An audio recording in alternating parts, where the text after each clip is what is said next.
तो आदाब, नमस्कार, गुड इवनिंग, सत श्री अकाल। एक बार फिर आप तमाम लोगों का स्वागत है क्राइम तक की कहानी के इस एपिसोड में। उम्मीद है पूरी फैमिली अच्छी होगी। अफगानिस्तान में तालिबान की सरकार बन चुकी है। कमाल देखिए, जो प्राइम मिनिस्टर हैं वो यूनाइटेड नेशन की जो लिस्ट है टेररिस्ट, डेजिग्नेटेड टेररिस्ट मतलब घोषित आतंकवादी, उसमें उनका नाम है। डिप्टी प्राइम मिनिस्टर हैं, उनका भी नाम है टेररिस्ट की लिस्ट में।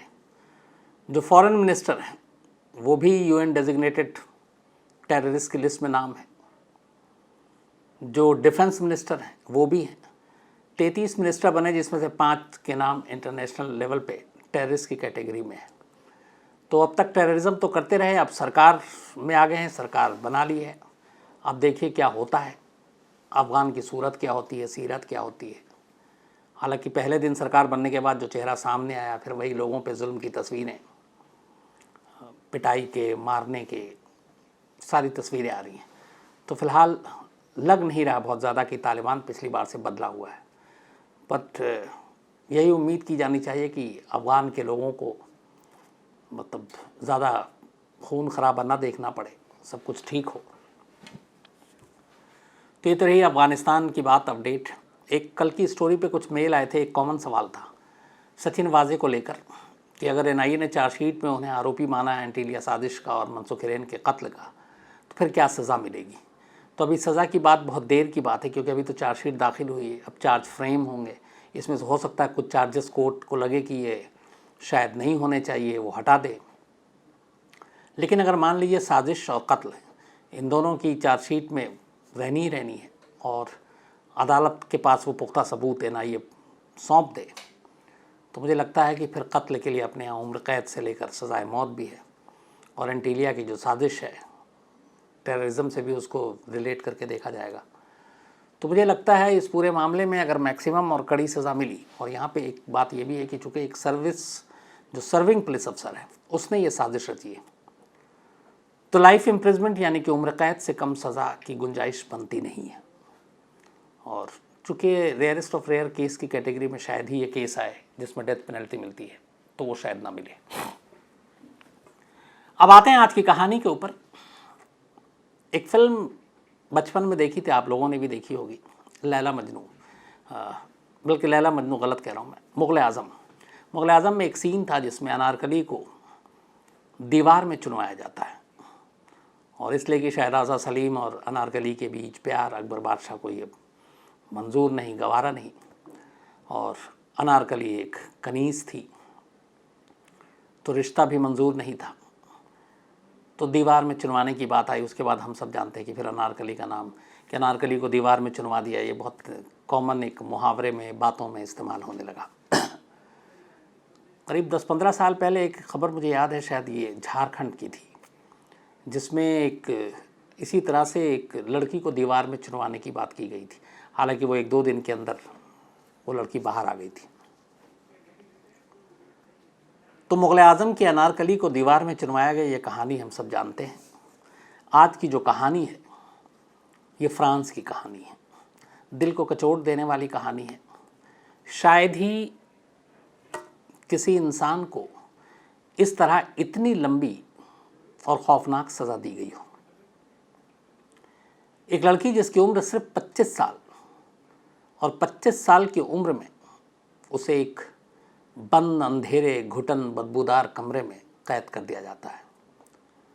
26 साल 2 महीने तक वो कैद रहती है। जब वो तहखाने के अंदर कैद की गई थी तब उसकी उम्र 25 साल थी, और जब वो बाहर निकली तब उसकी उम्र 51 साल थी, 51 ईयर। कहानी साउथ फ्रांस के पोइटिया शहर की है। पोइटिया शहर में एक अच्छा खासा रईस परिवार रहता था। इस रईस परिवार के जो मालिक थे एमिल, उनकी मौत हो चुकी थी। अब उनकी विडो थी मैडम मोनियार, और उनके 2 बच्चे थे, एक बेटा मार्शल मोनियार और एक बेटी ब्लांचे मोनियार। मैडम मोनियार सोशलाइट थीं, बड़ी बड़ी महफिलों में बड़े लोगों के बीच उठना बैठना था, शहर में उनकी इज्जत थी, एक रसूख था, ताकत थी, पैसे थे, सब कुछ था। तो वो शुरू से चाहती थी कि उनके बच्चे भी रईस घरानों में उनकी शादी हो, ऊंचे लोगों के साथ ही उठे बैठें, और उसी तरीके से परवरिश की।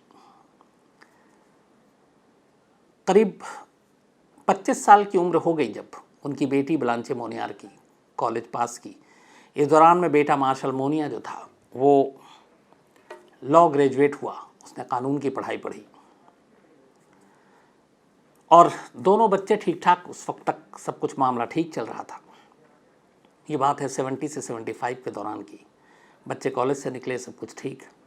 इसी दौरान में ब्लांचे मोनियार, उसकी खूबसूरती के चर्चे इस पोएटिया शहर में बहुत होने लगे। 25 साल की उम्र में ब्लांचे मोनियार मतलब शहर की सबसे खूबसूरत लड़कियों में से एक थी। ख़ासतौर पर उसकी आँखों के बड़े चर्चे होते। उसकी आँखें गज़ब की खूबसूरत थीं और मैडम मोनियार को अब ये लगता था कि उनकी बेटी बहुत खूबसूरत है, किसी भी अच्छे रईस ख़ानदान में इसकी शादी हो जाएगी। लेकिन किस्मत को कुछ और मंजूर था। ब्लांचे मोनियार को 25 साल की उम्र में शहर के एक वकील से प्यार हो जाता है। उसने भी वकालत की जस्ट पढ़ाई कुछ साल पहले की थी और प्रैक्टिस कर रहा था, अटॉर्नी था वो, लेकिन कामयाब नहीं था और एक साधारण परिवार से था। तो जो मैडम मोनियार को चाहिए था अपने दामाद में, उनमें से ऐसा कुछ भी उसके अंदर नहीं था। ऊपर से वो वकील ब्लांचे मोनियार से उम्र में काफ़ी बड़ा था, करीब 8 से 10 साल का गैप था दोनों की उम्र में। लेकिन माँ की मर्ज़ी के ख़िलाफ़ ब्लांचे मोनियार उस वकील से प्यार कर बैठती है और दोनों एक दूसरे के साथ देने का वादा करते हैं और एक दूसरे के साथ शादी करने का भी वादा करते हैं। धीरे धीरे ब्लांचे मोनियार और उस वकील के इश्क की कहानी मैडम मोनियार तक पहुंचती है, यानी ब्लांचे की माँ तक। जब उन्हें पता चलता है तो वो पता करती हैं कि कौन है वो लड़का। फिर जब उन्हें मालूम होता है कि वो एक वकील है लेकिन सक्सेसफुल नहीं है, अभी स्ट्रगल कर रहा है, उम्र में भी बड़ा है और सबसे बड़ी बात एक आम परिवार से है, पैसे वाला नहीं है। ये बात मैडम मोनियार को नागवार गुजरी। उन्होंने कहा कि ऐसे लड़के से वो अपनी बेटी की शादी नहीं करेंगे। इसके बाद अब वो ब्लांचे मोनियार के पीछे पड़ गई कि तुम उसे भूल जाओ, ये रिश्ता तोड़ो और तुम्हारी हम शादी किसी अच्छे घराने में कराएंगे। इश्क का बुखार और इश्क का भूत सवार था ब्लांचे पे। उसने अपनी माँ की बात मानने से इनकार कर दिया। उसने कहा कि वो शादी करेगी तो उसी से करेगी, वरना किसी से नहीं करेगी। माँ बेटी में अक्सर झगड़ा होने लगा, लेकिन ब्लांचे भी अपनी ज़िद पर अड़ी थी, माँ भी अपनी ज़िद पर। धीरे धीरे वक्त बीता। अब माँ को लगा कि किसी तरीके से इसकी कहीं और शादी कर दें तो शायद ये सारा मसला हल हो जाए। लेकिन ब्लांचे शादी करना तो दूर, उस लड़के से मिलना भी नहीं चाहती थी जो उसकी माँ उसके लिए देखती थी। तो घर में ब्लांचे और उसके इश्क को लेकर लड़ाई झगड़ा शुरू हो गया। तमाम कोशिशें कर ली माँ ने, ब्लांचे के दिल से उस वकील के लिए प्यार नहीं निकाल पाई और आखिरकार 1875 का साल आ गया, 1875। 1 मार्च 1875 सुबह ब्लांचे जब घर से निकल रही थी तो फिर माँ के साथ झगड़ा हुआ और उसने कहा कि आज फैसला कर लो कि तुम्हें उसको भूलना है, क्योंकि हम तुम्हारी उसकी शादी उससे नहीं कराएंगे। अच्छा, ये 18वीं सदी की बात है। उस वक्त भी, सिर्फ इंडिया की बात नहीं है, दुनिया भर में 18वीं सदी में जो चलन था वो ये था कि बच्चों की शादी कहाँ कैसे होगा ये फ़ैसला माँ बाप करते थे और माँ बाप की मर्ज़ी के ख़िलाफ़ ऐसा कुछ नहीं होता था। तो 1875 18वीं सदी में तो वही परंपरा चली आ रही थी और इसीलिए मैडम मोनियार को भी लगता था कि उनकी बेटी कहाँ शादी करेगी ये तय करना उनका हक़ है और ये परंपरा के ख़िलाफ़ है कि उनकी बेटी अपनी मर्ज़ी से शादी करे। 1 मार्च 1875 को माँ बेटी में फिर से झगड़ा हुआ। मैडम मोनियार ने उसे कहा कि किसी कीमत पे तुम्हें शादी नहीं करने देंगे और तुम्हें अपना इरादा बदलना पड़ेगा, उसे भूलना पड़ेगा। इस पर गुस्से में ब्लांचे मोनियार ने कहा कि मैं भूलना तो दूर की बात, मैं आज उससे मिलने जा रही हूँ और मैं उसके साथ ही शादी करूँगी। माँ गुस्से में ब्लांचे घर से निकल गई। उसके जाने के बाद माँ अपने बेटे से बात करती है, यानी कि ब्लांचे के भाई से, मार्शल मोनियार, और कहती है कि ये शायद अपने जो इरादे हैं उससे हटेगी नहीं और उसी से शादी करेगी।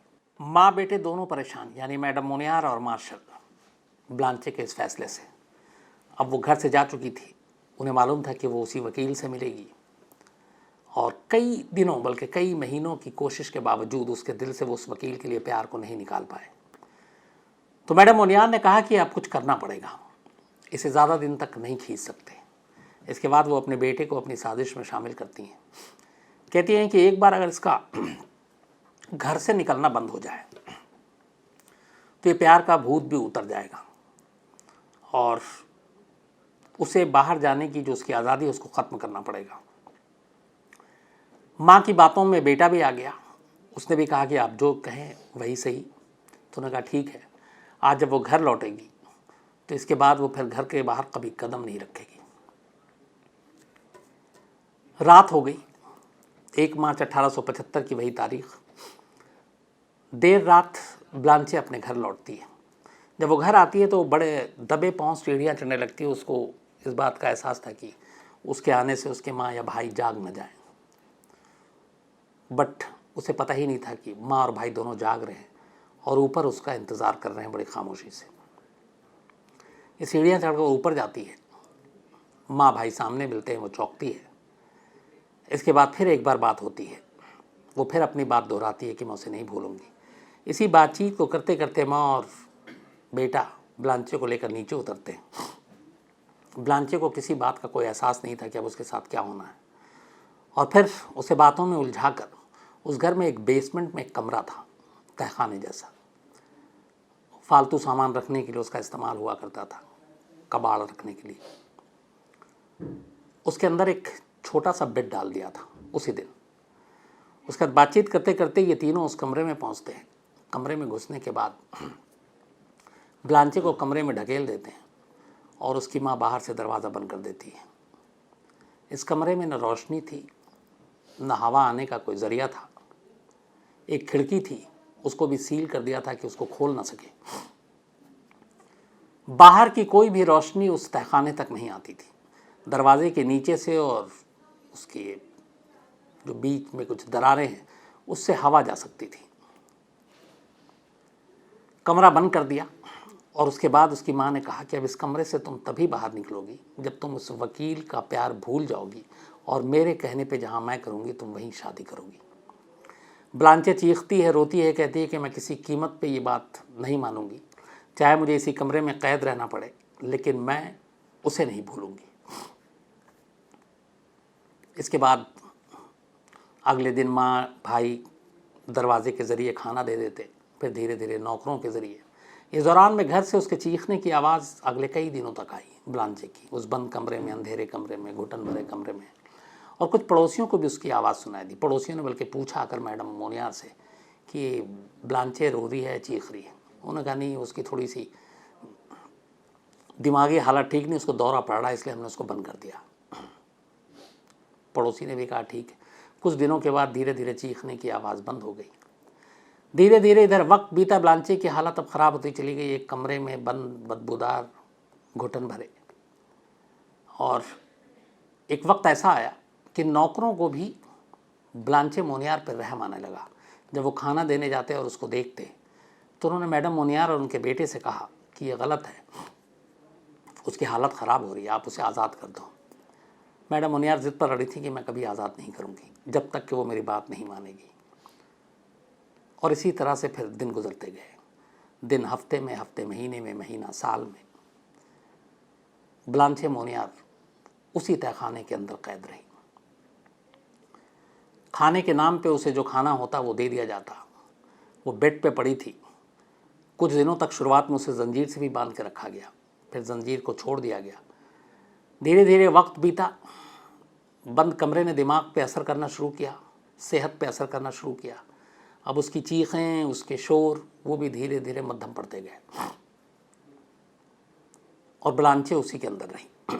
9 साल गुजर गए। इन 9 सालों में उस तहखाने के बाहर उसी पोइटिया शहर में एक और ख़बर आई। जिस वकील से ब्लांचे मोनियार प्यार करती थी उसकी मौत हो गई। उसकी तबीयत ख़राब थी और एक दिन अचानक मौत हो गई। तो जिस वकील की वजह से ब्लांचे को कैद किया गया था, उस वकील की मौत हो गई। लेकिन ये बात ब्लांचे को उसकी माँ ने, उसे पता था कि वकील मर चुका है, नहीं बताया। और वो बार बार जब भी वो दरवाजे के पास सिर्फ यही एक सवाल होता कि बताओ मेरे मर्ज़ी से शादी करोगी, और वो मना कर देती।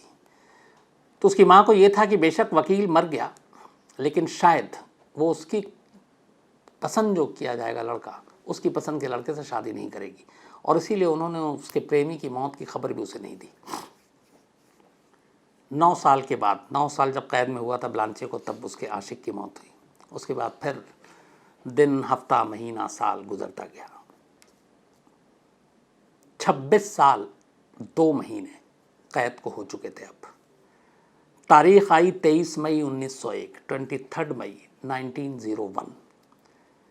तहखाने में कैद किया गया था 1 मार्च 1875, 1875 में। 1 मार्च 1875 को कैद किया गया, और अब तारीख आती है 23 मई 1901, यानी 26 साल 2 महीने बीत गए। पोइटिया शहर के अटॉर्नी जनरल के पास एक गुमनाम खत आता है। जब उन्होंने खत खोला तो उसको पढ़ा, तो उस खत में लिखा था कि मुझे ये बताते हुए आपको बेहद अफसोस हो रहा है कि मैडम मोनियार के घर पर पिछले 25 सालों से एक लड़की कैद है, जिसकी चीखें हमें बहुत सुनाई दी। हमने कई बार पूछा, मैडम मोनियार ने हमें टाल दिया, लेकिन और अब तो चीखों की आवाज़ भी नहीं आ रही है, लेकिन हमें पूरा यकीन है कि उस घर के अंदर कोई पिछले 25 साल से कैद है। आप इसकी जांच कीजिए। अटॉर्नी जनरल के नाम ये गुमनाम खत मिला 23 मई 1901 को। अटॉर्नी जनरल ने फ़ौरन ये ख़त लोकल पुलिस को फॉरवर्ड कर दिया, कहा कि आप इसकी जांच कीजिए। लोकल पुलिस ने देखा, उसने कहा कि इसमें 25 साल से कौन किसी को कैद रखता है। लगभग टालने वाली उनकी हालत थी। लेकिन उसी पुलिस स्टेशन में कुछ सीनियर पुलिस अफसर थे जिनकी उम्र हो गई थी और शायद अब कुछ साल में रिटायर होने वाले थे।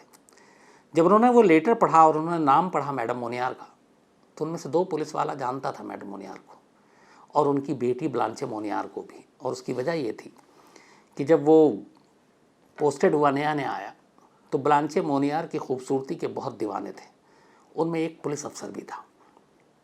उसने कहा उनकी एक बेटी थी जिसकी आंखें बहुत खूबसूरत थी, लेकिन उसके बाद से कभी देखा नहीं उसे, वरना कई बार कई जगहों पे मुलाकात हो जाती थी पहले, बट अब तो बरसों हो गए। फिर उसने सोचना शुरू किया।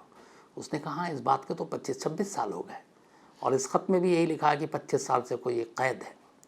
तब उस पुलिस अफसर ने कहा कि मामला गड़बड़ है। इसके बाद वे एक पूरी टीम को लेकर 23 मई 1901 को इस पोइटिया शहर में लोकल पुलिस दरवाजे पे दस्तक देती है मैडम मोनियार के। मैडम मोनियार दरवाज़ा नहीं खोलती। पुलिस वाले कान लगाकर सुनते हैं और उन्हें एहसास होता है कि कमरे के अंदर किसी के कदमों के चलने की आवाज़ सुनाई दे रही है, मतलब अंदर कोई है, लेकिन दरवाज़ा नहीं खोल रहा है। काफ़ी कोशिशों के बावजूद जब दरवाज़ा नहीं खुला तो मजबूरन पुलिस वालों को दरवाज़ा तोड़ना पड़ा।